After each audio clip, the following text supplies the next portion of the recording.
विक्रम सिंह, ये मैंने 9 तस्वीरें दिखाई हैं। शुरुआत करता हूं ये भुवनेश्वर में।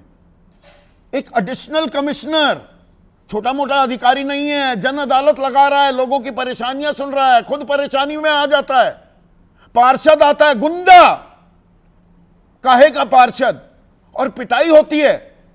अब कहने को लीपापोती जो होती है हमारे सिस्टम की, एफआईआर तो दर्ज हो गई है। ईमानदारी से बताइएगा विक्रम सिंह जी, कुछ होगा इन पार्षदों का?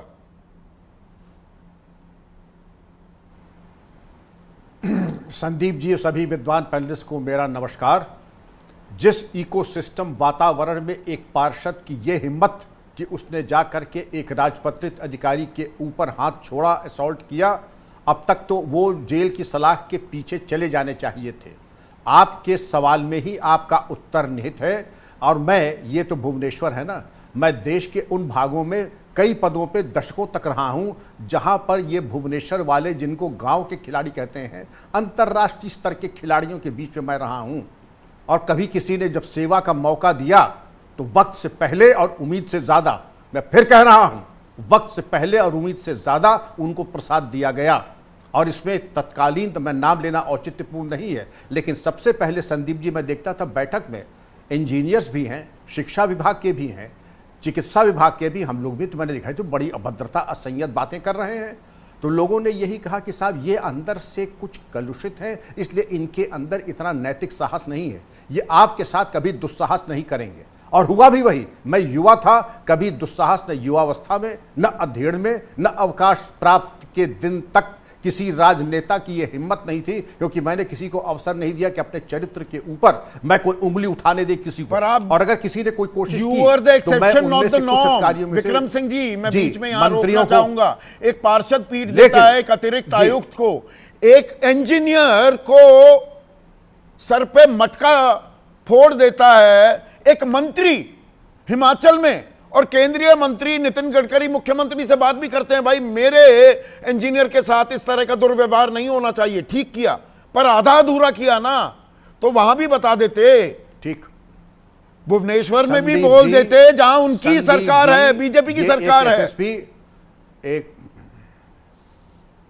ये एक नेतृत्व की जिम्मेदारी है कि अगर वही पार्षद ने एक अधिकारी को नहीं पीटा, आप अंग्रेजों के जमाने में मेरठ के जहां रहने वाले एक विलेज चौकीदार पीट गया था, तो मथुरा सिंह जिलाधिकारी थे आईसीएस और विंगफील्ड एसएसपी था, उसने जाके कहा हुजूर ये मैं नहीं पिटा हूं, ये बरतानिया हुकूमत पिट चुकी है। उन्होंने वहीं जाकर के ऐसा इलाज किया कि लोग भूल गए। आप कहेंगे वो तो जमाने सावंती बातें हैं। हकीकत यह है कि हमारे अधिकारी हमारे परिवार के हैं, वो व्यक्तिगत कैपेसिटी में नहीं, सरकार के प्रतिनिधि, गवर्नमेंट सर्वेंट के रूप में बैठे हैं। और अगर गवर्नमेंट सर्वेंट बैठे हैं तो वरिष्ठ अधिकारियों की जिम्मेदारी कि सीधा हस्तक्षेप करें, जो गलती पे हो, अधिकारी गलती पे हो तो उसके खिलाफ, और पार्षद हो, विधायक हो, एमएलसी हो, या मैं कहूं मंत्री जी भी, तो कार्रवाई करें। मानसिकता क्या है? चिंता बिल्कुल न करें। मानसिकता क्या है? हमीरपुर में एक बीजेपी की विधायक, पुल पर यातायात रोक रखा है आपने, विधायक की गाड़ी को जाने की इजाजत दे दी जाती है, एक शख्स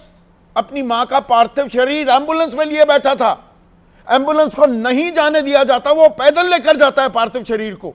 इससे हास्यास्पद, इससे ज्यादा हृदय विदारक क्या बात हो सकती है? और ये पुलिस की ये मानसिकता कहां से आई, कैसे आ गई? हृदय विदारक। और यह संदेश जाता है कि राज सत्ता गलती त्रुटि कर ही नहीं सकता, वो त्रुटियों से ऊपर है। The king can do no wrong. ये सिंड्रोम से आगे उठना होगा, ऊपर उठना होगा, क्योंकि लॉ सबके लिए बराबर है। अगर मां अपने शिशु के शव को लेकर नहीं जा सकती है, सबसे पहले तो राइट ऑफ वे उसका होना चाहिए था। राजनेता के लिए कोई एक्सेप्शन नहीं, कोई अपवाद नहीं, और उनके लिए कोई एक्स्ट्रा इंतजाम नहीं होने चाहिए। राजनेताओं को एक मार्ग दिखाना चाहिए, और वक्त अब ये आ गया। तो जब पुलिस अधिकारी अपने नंबर बढ़ाने में लगे रहेंगे, आप तो डीजीपी रहे हैं उत्तर प्रदेश की, कोई गधा लेकर घूमेगा संभल में और उसको नोटिस भी नहीं दिया जाएगा, और आज तक उस नोटिस का क्या हुआ ये पता नहीं लग पाएगा, तो यही होगा ना।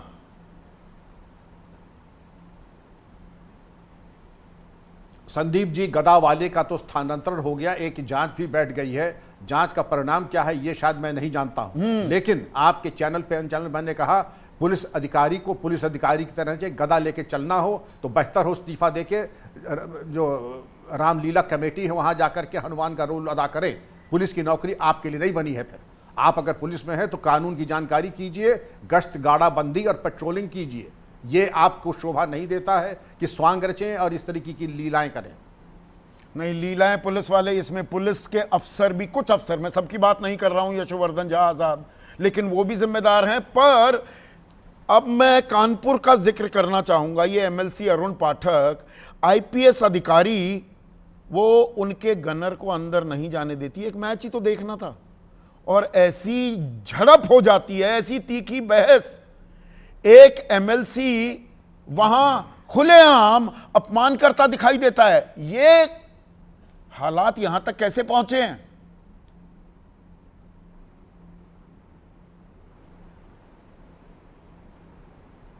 जो आपने कहा, उस समस्या के पीछे जो जो कारण है वो बहुत ही गूढ़ है। वैसे इस प्रकरण में जो आप हमसे पूछ रहे हैं, इसमें मैं आईपीएस अधिकारी को दाद देता हूं कि उन्होंने उस एमएलए को बड़े खड़े शब्दों में जवाब दिया। और मुझे भी याद है एक केपीएस गिल साहब का जब हॉकी का इलेक्शन चल रहा था भोपाल में, तो मैं शायद डीआईजी था वहाँ पे, और एक महाशय एमपी आए, उन्होंने कहा मैं एमपी हूँ, मैं जाना चाहता हूँ। वो भी हॉकी के बड़े प्लेयर थे और उन्होंने काफ़ी गेट पे हल्ला किया, लोगों को फोर्स पे लेके आए, लेकिन मैंने उन्हें भगा दिया। और लेकिन वो एक अलग समय था। आपसे अगर नहीं तो समय में क्या बदला? नाराज भी हम हो तो जाते विश्व थे। गुरु बनने चले हैं, राम राज्य की परिकल्पना की जा रही है, ये बद से बदतर क्यों हो रहे हैं हालात? बद से बदतर इसलिए होंगे कि देखिए, हम अब जो है, अब समय आ गया है जब आपने कार्यकर्ताओं को नहीं संभाल सक रहे हैं। आप कोलकाता की उदाहरण देखिए, भुवनेश्वर का उदाहरण देखिए, मध्य प्रदेश का देखिए।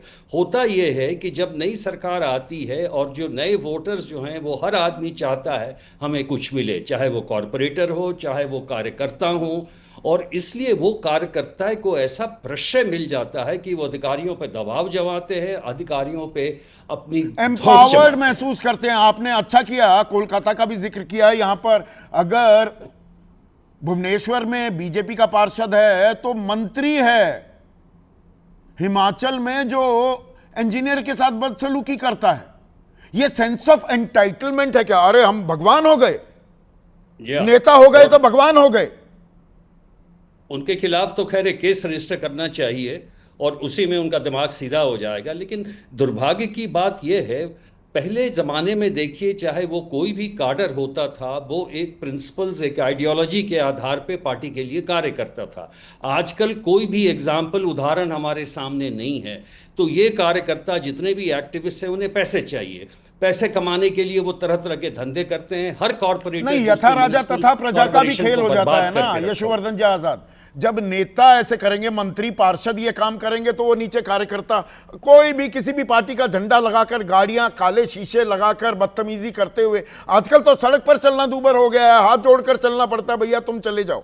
बिल्कुल सही बात है, बिल्कुल सही बात है। मैं एक छोटा सा उदाहरण आपको दे दूं। कल रात में सफदरजंग इलाके के गया, एक बेचारी जो औरत है वो गाड़ी चला के जा रही थी और वो एक हॉर्न मार रही थी, जहाँ पर एक गैब ड्राइवर जो है खड़ा था एक पार्किंग स्पेस के सामने, और उसने हॉर्न देने के बावजूद नहीं हटाया। जब मैं उससे उलझा तो बेचारी लेडी ने ही कहा मुझे सर छोड़ दीजिए, और वो वहाँ से चली गई। इस तरह की बदतमीज़ी, इस तरह की अनुशासनहीनता जो हमारे पूरे समाज में परिलक्षित रहती है, उसी का कारण है कि हम सिर्फ विद्रोह और फ्रीडम की बात करते हैं, अनुशासन की बात नहीं करते हैं। लेकिन कोई भी प्रजातांत्रिक प्रणाली जो है, जो फ्रीडम के बारे में बात करती है, वहाँ अगर अनुशासन नहीं है तो कुछ भी नहीं हो सकता। और सरकारें इसके बारे में दुर्भाग्यवश कुछ भी नहीं करना चाहती हैं।